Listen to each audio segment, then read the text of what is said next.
ओम अज्ञानतिमिरान्धस्य ज्ञानाञ्जनशलाकया चक्षुरुन्मिलितं येन तस्मै श्रीगुरवे नमः. हरे कृष्णा. அவதாரம் என்றால் என்ன? அவதாரம் என்றால் மேலே இருந்து கீழே இறங்கி வருவது என்று அர்த்தம். மேலே என்றால் என்ன, கீழே என்றால் என்ன, இதுதான் இப்போது கேள்வி. கீழே என்றால் நாம் வாழ்கின்ற இந்த பூமியை குறிக்கக்கூடிய சொல். மேலே என்றால் பகவான் ஸ்ரீகிருஷ்ணர் எப்போதுமே நித்தியமாக வாழ்கின்ற அந்த கோலோகம் என்ற அந்த இடம். அந்த கோலோகமானது வைகுண்ட என்ற இடத்திற்கு மத்தியில் இருக்கின்றது. நாம் வாழ்கின்ற இந்த இடத்திற்கு பூகோளம் அல்லது பூலோகம் என்று பெயர். அப்போது சாஸ்திரத்தின்படி பார்க்கும்போது பிரம்ம சம்ஹிதான்னு ஒன்று இருக்குது. அதில் வந்து பார்த்திங்கன்னா, யஸ்ய பிரபா பிரபவதோ ஜகதண்ட கோட்டீஸ்வசேஷவசுதாதி விபூதி பின்னம் தத் பிரம்ம நிஷ்கலமனந்தமசேஷ பூதம் கோவிந்தமாதி புருஷம் தமஹம் பஜாமி அப்படின்ற ஒரு வார்த்தை அந்த ஸ்லோகம் இருக்கின்றது. அதன்படி பார்க்கும்பொழுது நாம் வாழ்கின்றோம் அல்லவா இந்த பூமியை போன்றே பல்வேறு ஆயிரக்கணக்கான கிரகங்களை உள்ளடக்கியதற்குத்தான் ஒரு பிரபஞ்சம் என்று பெயர். அந்த ஒரு பிரபஞ்சத்தை போன்று கோடான கோடி பிரபஞ்சங்கள் இருக்கின்றன. எஸ்ய பிரபா பிரபவதோ ஜகதண்ட கோட்டி. அப்போ கோடிக்கணக்கான ஜகத் அண்டங்கள், அதாவது பிரபஞ்சங்கள் எல்லாமே அண்டம்னா முட்டைன்னு அர்த்தம். இந்த பிரபஞ்சம் எல்லாமே முட்டை வடிவத்தில் இருக்கின்றது. அப்போ கோடிக்கணக்கான முட்டை வடிவங்களை கொண்ட பிரபஞ்சங்கள் எல்லாமே வான வெளியில் பறந்து கொண்டிருக்கின்றன. அந்த எல்லா பிரபஞ்சங்களுக்கும் அப்பால் பட்டு இருக்கக்கூடியது தான் பகவானுடைய இருப்பிடம். அந்த இடமானது இந்த கோடிக்கணக்கான பிரபஞ்சங்கள் சொன்னோம் பார்த்தீங்களா, அந்த எல்லா பிரபஞ்சங்களை விட 4 மடங்கு அளவில் மிகவும் அதிகமாக கொண்டது.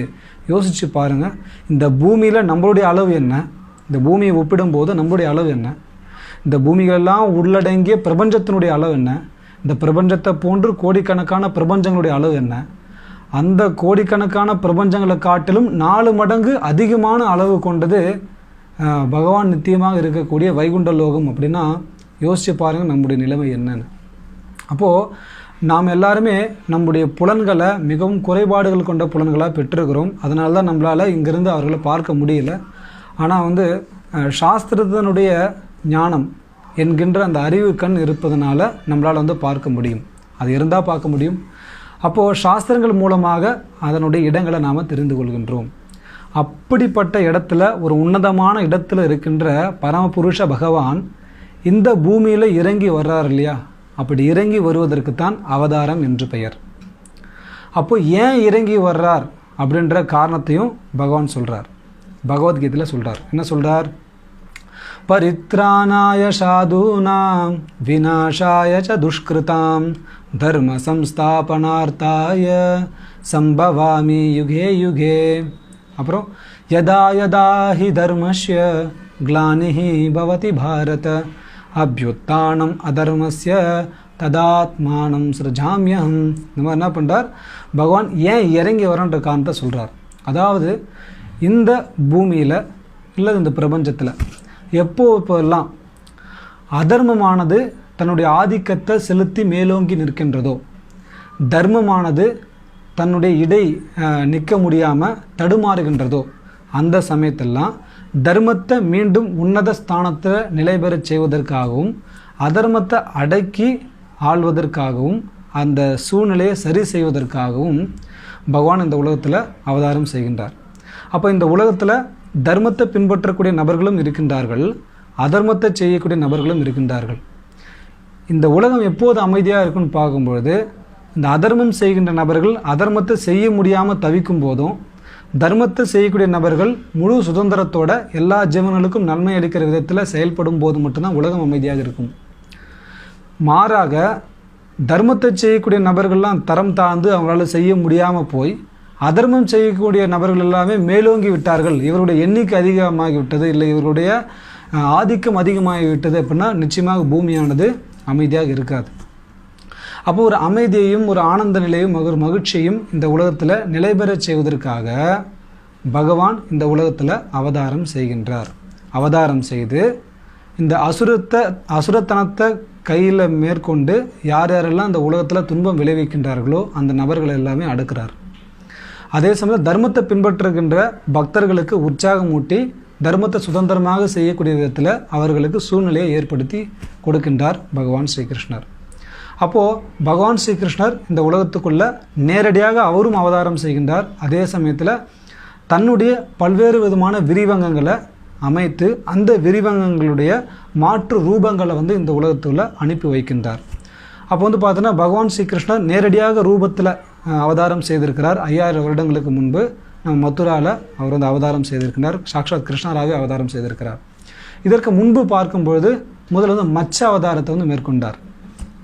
அப்போ பார்த்தோன்னா பிரளய பயோதி ஜலே திருத்தவானசி வேதம் விஹிதவஹித்ர சரித்ரமகேதம் கேசவத்ருதா மீன ஷரீரா ஜெய ஜெகதீஷ ஹரே ஜெய ஜெகதீஷ ஹரே ஜெய ஜெகதீஷ ஹரே. அதாவது இந்த பிரளயம் ஏற்பட்ட சமயத்தில் வேதங்களையும் மற்ற ரிஷி முனிவர்களையும் முக்கியமான நல்ல உள்ளம் கொண்ட நபர்களையும் காப்பாற்றி ஜீவராசிகள் எல்லாரையும் காப்பாற்றுவதற்காக பகவான் மச்ச அவதாரத்தை மேற்கொண்டார். மச்சம்னா மச்சம் கிடையாது, இந்த இடத்துல மீனை குறிக்கும். அதுதான் மீன ஷரீரா, மீனத்தினுடைய, அதாவது மீனுடைய சரீரத்தை மேற்கொண்டு பகவான் இந்த உலகத்தில் அவதாரம் செய்து இவைகள் எல்லாமே காப்பாற்றினார். அப்போ மீனுடைய சரீரத்தை ஏற்று வர்றார். அப்போ கிருஷ்ணர் மாதிரி புல்லாங்குழலாம் வைத்திருக்க மாட்டார். மீனுடைய சரீரத்தை ஏற்று மற்ற எல்லா நபர்களையும் காப்பாற்றார். அப்புறம் இரண்டாவதாக ஒரு அவதாரம் எடுக்கிறார். பல அவதாரம் இருந்தாலும் இந்த வரிசைப்படி 10 அவதாரங்களும் சொல்லப்படுகின்றது. இரண்டாவது கூர்ம வடிவத்தை இருக்கின்றார். அதாவது நம்ம முக்கியமாக பார்க்கும்போது இந்த ஒரு பிரசித்தி பெற்ற ஒரு லீலை நடக்கும். அது என்ன லீலைன்னா, அசுரர்கள் ஒரு பக்கம் தேவர்கள் ஒரு பக்கம் இருந்து கொண்டு பார்க்கடல் கடையக்கூடிய ஒரு சம்பவம். அது பல பேர் கேள்விப்பட்டிருப்பீங்க. அந்த பார்க்கடலை கடையும் பொழுது வாசுகி என்ற நாகத்தை கயிறாகவும் அப்புறம் பெரிய ஒரு மலையை ஒரு மத்தாகவும் கொண்டு கடைவாங்க. அந்த மலையானது ஒரு குறிப்பிட்ட இடத்துல நிற்க வேண்டும். ஏன்னா நின்னது பிறகு தான் அந்த இடத்த ஆதாரமாக கொண்டு தான் அந்த மலையை சுற்றி சுற்றி நம்ம கடைய முடியும். அப்படி ஒரு ஆதாரமாக நின்றவர் தான் கூர்ம அவதாரம். அப்போ கூர்ம அவதாரமாக பகவான் மேற்கொண்டு அந்த மலையை தூக்கி பிடிக்கின்றார்.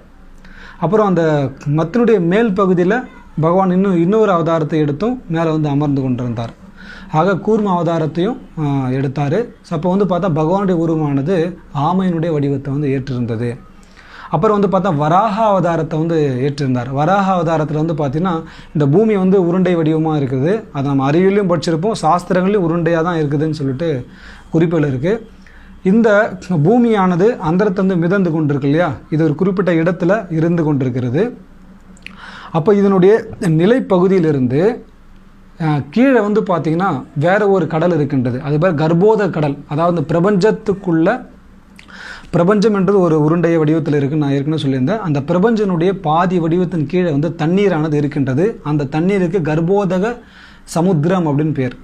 அப்போ பகவான் பார்த்தீங்கன்னா மேலேருந்து அவதாரம் செய்து இந்த பூமியிலேருந்து இந்த பூமி என்ன பண்ணுற ஒரு அசுரன், அந்த அசுரன் என்ன செய்கிறாருன்னா, அந்த அசுரனுக்கு பேர் தான் இரண்யாக்ஷன் அப்படின்னு சொல்லிட்டு பேர், இரண்யகசிபனுடைய அண்ணன்.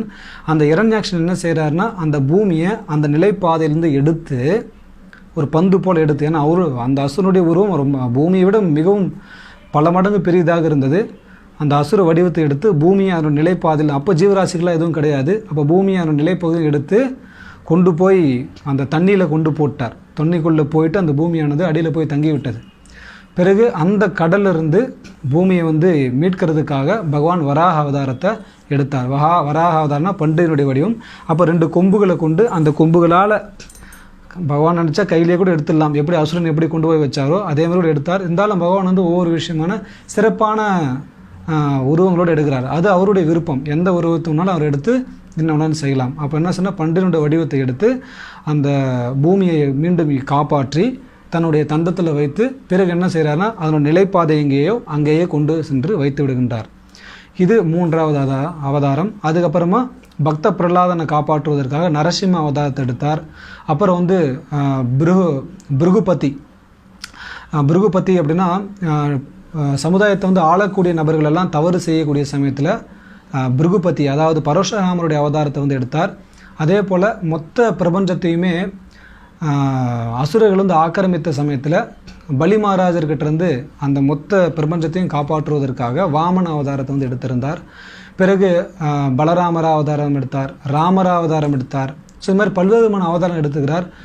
ஆக்சுவலி பகவானுடைய அவதாரங்கள் என்பது தொடர்ந்து வந்து கொண்டே இருக்கின்றது. பல அவதாரங்கள் எடுத்துகிறார். இல்லை தசாவதாரம் என்றது முக்கியமானது. அவதாரங்களை தவிர்த்து பல அவதாரங்கள் எடுத்துகிறார். ஒரு உதாரணத்துக்கு பார்க்கும்பொழுது இந்த வேதங்கள் எல்லாத்தையும் வந்து தொகுக்கிறதுக்காக வியாசதேவராக அவதாரம் செய்ததும் கூட பகவான் ஸ்ரீகிருஷ்ணர் தான். அதே போல் வந்து பார்த்தா புத்தராக அவதாரம் செய்து, அதாவது அகிம்சோ பரோ தர்மா அப்படின்ற ஒரு விஷயம். மக்கள் எல்லாருமே ஒரு 3000 வருடங்களுக்கு முன்பு, அதாவது இன்றின் தேதியிலிருந்து 3000 வருடங்களுக்கு முன்பு மக்கள் எல்லாருமே அதிகமான அளவில் மாமிசங்கள் சாப்பிட ஆரம்பிச்சிட்டாங்க. 2000 வருடங்களுக்கு முன்பு மக்கள் எல்லாருமே முழுக்க முழுக்க மாமிசம் சாப்பிட ஆரம்பித்த சமயத்தில் பூமியில் வந்து மற்ற ஜீவராசிகள், மனிதனை தவிர மற்ற ஜீவராசிகள் எல்லாருமே மிகவும் துன்பத்துக்கு உள்ளாக்கப்பட்டிருந்தார்கள். அப்போது அந்த ஜீவராசிகளை வந்து காப்பாற்றுவதற்காக புத்தராக அவதாரம் செய்து மாமிசங்கள்லாம் சாப்பிடாதீங்க, அகிம்சை தான் பரோ தர்மம், மற்ற ஜீவன்களுக்கு இம்சை கொடுக்கக்கூடாது, அதுதான் அகிம்சை, அதுதான் பரம தர்மம்னு சொல்லி அந்த நேரத்தில் புத்தராக அவதாரம் செய்து அந்த ஜீவராசிகளை வந்து காப்பாற்றினார். அதே போல் பல்வேறு அவதாரங்களை எடுத்துக்கொண்டே இருக்கிறார். அதில் சைத்தன்ய மகாபிரபுவாக அவதாரம் செய்து நம்ம நாமத்தை வந்து பரப்பியிருக்கிறார். ஸோ இது மாதிரி பல்வேறு அவதாரங்கள் எடுக்கிறார். அப்புறம் இறுதியாக கலியுகத்தில் தர்மத்தை நீ யாருமே பின்பற்ற மாட்டாங்கன்னு ஒரு சூழ்நிலை வரக்கூடிய சமயத்தில் அந்த சமயத்தில் கல்கியாக அவதாரம் செய்து அசுரர்களை வந்து அழிப்பார். இன்றைக்கி கல்கியாக தன்னை வந்து அவதாரம் செய்யக்கூடிய நபர், அவதாரம்னு சொல்லிக்கொள்ளுகின்ற நபர்கள் யாரும் உண்மையிலே கல்கி கிடையாது. கல்கிக்கான உண்மையான அடையாளம் என்பது கையில் வந்து வாள் ஏந்தி ஒரு அரசனுடைய உருவத்தை எடுத்து ஒரு குதிரையின் மேலேறி உலகம் முழுக்க சுற்றி வருவார். அவருடைய உருவமானது மனிதர்களுடைய உருவத்தை காட்டிலும் கிட்டத்தட்ட 14 மடங்கு உயரம் அதிகமாக இருக்கும். அதுதான் வந்து உண்மையிலே கல்கியினுடைய அடையாளம். அப்போ தற்போது யார் தன்னை கல்கின்னு சொல்லி கொண்டாலும் அது பொய் என்று 100% நாம் உணர வேண்டும். ஆக அப்படி இருக்கின்ற பகவான் பல்வேறுமான அவதாரங்களை எடுத்துக்கொண்டே வருகின்றார். இதுக்கு பேர் தான் அவதாரம். அதாவது இந்த பிரபஞ்சத்தை பகவான் படைக்கின்றார். ஏன் படைக்கிறாருன்னு அதுவும் காரணம் இருக்கின்றது. மக்கள் எல்லாருமே வைகுண்ட லோகத்தில் பகவானோட நித்தியமாக வாழ்கின்ற நபர்கள் தான். வைகுண்ட லோகத்திலும் மக்கள் எல்லாமே வாழ்ந்து கொண்டிருக்கிறார்கள். அங்கே இருக்கின்ற நபர்கள் தனிப்பட்ட முறையில் தான் வாழ வேண்டும், பகவான் கிட்டேருந்து பிரிந்து வாழ வேண்டும், தன்னுடைய விருப்பம் போல வாழ வேண்டும் என்று விரும்புகின்ற ஜீவன்களுக்காக தனிமைப்படுத்தப்பட்ட முறையில் படைக்கப்படுவதுதான் இந்த பிரபஞ்சங்கள். அப்படி படைக்கின்றார். படைத்து மக்களே நீங்களே உங்களுக்குள் ராஜ்யத்தை ஏற்படுத்தி கொண்டு நீங்களே வாழுங்கள் என்று சொல்லுகின்றார். இதில் பிரச்சனைகள் வருகின்ற சமயத்தில் மட்டும் பகவான் வருவார். இன்னும் பிரச்சனைகளும் எல்லா பிரச்சனையும் வரும்போதும் வரமாட்டார். அந்த பிரச்சனைகளுடைய உச்சகட்டத்துக்கு எப்போது பூமியான செல்லுகின்றதோ அப்போது மட்டும்தான் பகவான் வருவார். அப்போ இடைப்பட்ட காலத்தில் ஏற்படுகின்ற பிரச்சனைகளை மக்கள் தங்களை தாங்களாகவே திருத்து கொள்ள வேண்டும் என்பதுதான் இருக்கின்ற உண்மை. இதனால் இந்த உலகத்தில் பகவான் வந்து எல்லா இடங்களும் பரவி இருக்கிறார். அது அவருடைய சக்தியின் ரூபத்தில் பரவி இருக்கிறார், அவதாரத்தின் ரூபத்தில் வந்து பரவி இல்லை என்பதை நாம் புரிந்து கொள்ள வேண்டும். பகவான் வந்து எங்கும் நிறைந்திருக்கின்றார், எதிலும் நிறைந்திருக்கின்றார், தூணிலும் இருக்கின்றார், துரும்பிலும் இருக்கின்றார். இந்த இந்துக்கான அர்த்தம் என்னவென்றால் பகவான் தன்னுடைய சக்தியினுடைய ரூபத்தில் இருக்கின்றார். சாக்ஷாத் பகவானாக இந்த உலகத்தில் இல்லை. அப்போ எப்போது அந்த உலகத்திலேருந்து சாக்ஷாத் ரூபத்தில் நிஜ ரூபத்தில் வருகின்றாரோ அதுக்கு பேர் தான் அவதாரம் என்று நாம் சொல்லுகின்றோம். மற்றபடி பகவான் எல்லாருடைய இதயங்களையும் பரமாத்மாவாக இருக்கின்றார். அது அவருடைய விரிவங்கம் மற்றும் சக்தியின் ரூபத்தில் இருக்கிறார் என்பதை நாம் புரிந்து கொள்ள வேண்டும். ஸோ அப்போது அவதாரம்னா அவருடைய இடத்துலேருந்து அவதரித்து இங்கே வருவார். மீண்டும் வந்த நோக்கம் முடிந்து விட்டது, விஷயங்கள் எல்லாமே சரியாகிவிட்டது என்று எப்பொழுது பகவானுக்கு தோன்றுகின்றதோ மீண்டும் தன்னுடைய இந்த இடத்திலிருந்து கிளம்பி அவருடைய இடத்துக்கு போயிடுவார். இதுதான் வந்து அவருடைய ஒரு விஷயம். அப்போது அவதாரம் என்றால் என்னவென்று நாம் இப்பொழுது தெரிந்து கொள்ள வேண்டும். பகவானுடைய இடத்திலிருந்து பிரச்சனைகளை சரி செய்து ஒரு நல்ல நிலைமைக்கு கொண்டு வருவதற்காக அவதாரம் செய்வது தான் அவதாரம், இறங்கி வருவது தான் அவதாரம். ஹரே கிருஷ்ணா கிருஷ்ண கிருஷ்ண ஹரே ஹரே, ஹரே ராம் ராம் ராம் ஹரே ஹரே.